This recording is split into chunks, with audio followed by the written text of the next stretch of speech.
The wail of sirens cut through the quiet afternoon like a blade, sending my dogs barking and neighbors spilling onto their porches. I was halfway through fixing the porch railing when I saw the cruiser pull up to my driveway. But what froze my blood wasn't the sight of the flashing lights, it was the sight of my 16-year-old daughter, Emily, standing pale and shaken, her backpack still slung over one shoulder, with Karen, our HOA president, pointing at her like she had just caught a criminal in the act. Karen's voice was shrill, commanding, dripping with false authority. "That's her. Arrest her. She trespassed. She vandalized. She broke the rules. This girl is a menace to the neighborhood." I dropped my hammer and rushed down the steps, heat rising in my chest. Emily's eyes met mine, wide with confusion and fear. "Dad, I didn't do anything," she whispered, her voice trembling. She had just come back from school, cutting across the sidewalk like she did every day. Karen had apparently been waiting like a hawk, phone already in hand, twisting a simple shortcut into a felony offense.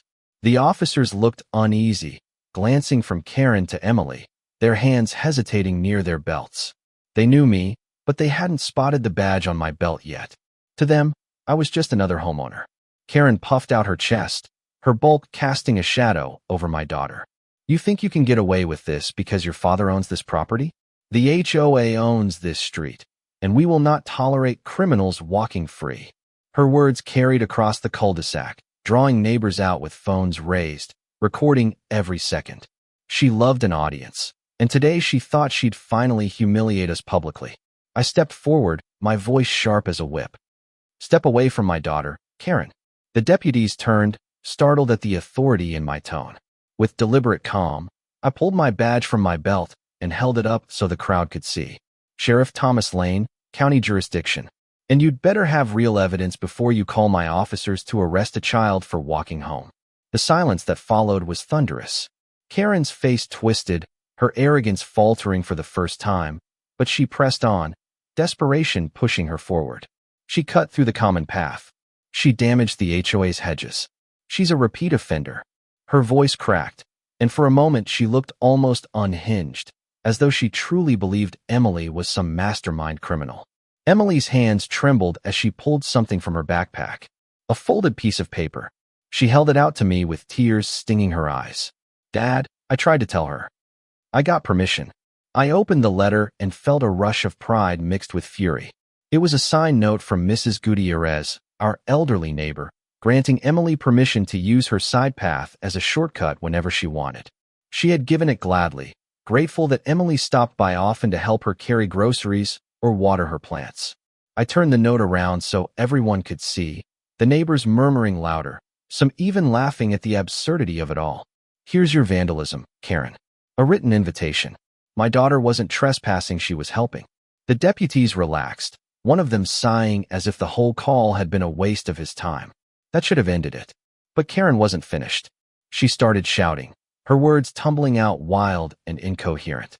"She's lying. They're conspiring. The HOA has more power than the sheriff's office, and I will see this girl punished if it's the last thing I do." Her voice rose so high it cracked, spit flying as she tried to assert control. But every word dug her hole deeper. Phones caught it all, the spectacle of a grown woman screaming at a teenager while dismissing the authority of the sheriff himself. I looked at the deputies, gave a small nod, and spoke the words I never thought I'd say to my own officers about a neighbor. "She's filing false reports, harassing a minor, and obstructing county law enforcement. Cuff her." The crowd erupted, some gasping, others cheering as Karen's face drained of all color. She sputtered, tried to resist, but the deputies had heard enough. They stepped behind her, clasped the cuffs around her wrists, and read her rights while she screamed that the whole neighborhood would regret this. Emily clung to me, her body shaking with both fear and relief. I held her close, whispering, "You're safe. She won't touch you again." Across the street, Mrs. Gutierrez appeared on her porch, waving her cane in fury at Karen's retreating form. "About time someone stood up to that witch," she shouted, and the neighbors roared with laughter and applause. But I knew this was only the beginning. Karen wasn't just facing a night in the county jail. She was about to face the entire weight of the community she had tormented for years. The night after Karen was led away in cuffs, the neighborhood buzzed like a hive split open. Videos spread like wildfire, Karen screeching about HOA power being above the sheriff. Karen lunging toward Emily. Karen's face twisted with rage as the deputies clipped steel around her wrists. By morning, everyone had seen it. Even local news anchors replayed the footage with raised eyebrows, calling it a shocking example of HOA abuse gone too far. Emily tried to go back to normal, but her shoulders still stiffened when she walked past the hedge where Karen had cornered her. I told her, "You don't have to look over your shoulder anymore." She nodded, though I could still see the hurt in her eyes. She'd been humiliated in front of her peers by a grown woman who should have known better, and that kind of wound doesn't heal overnight. Karen, of course, didn't stay quiet. From the jail holding cell, she called board members, shrieking about conspiracies, demanding they bail her out. She convinced a few loyalists to stage an emergency HOA session, claiming she was the victim of political abuse, that the sheriff had personally targeted her because she challenged authority. But the evidence was too clear. The board reluctantly suspended her, leaving her to stew in her own lies. 2 weeks later, she was standing in county court, red-faced and trembling, her lawyer fumbling to spin the case. The charges were straightforward: filing a false report, harassment of a minor, misuse of public services, and obstruction of officers. When it was my turn to testify, I kept it simple. I held up the letter from Mrs. Gutierrez, the one authorizing Emily to use her path, and said, "This is what Karen called the police over. A child with written permission to help a neighbor." The judge's eyes narrowed as he looked at Karen. "You mean to tell me you ordered law enforcement to arrest a teenager with a signed note in her backpack? On what authority?" Karen's voice cracked as she tried to shout about HOA supremacy, but the courtroom erupted in murmurs and laughter. Even the bailiff smirked. Then came the twist no one saw coming. The state attorney entered the courtroom with a new file in hand. Not only had Karen harassed Emily, but the investigation revealed a pattern stretching years.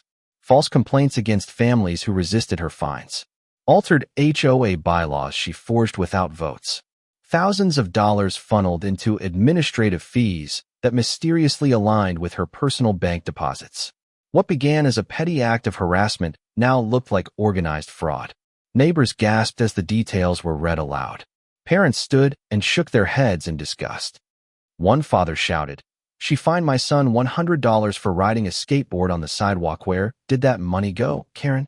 Another mother wept quietly, realizing her late fee for playground renovations never built had been pocketed.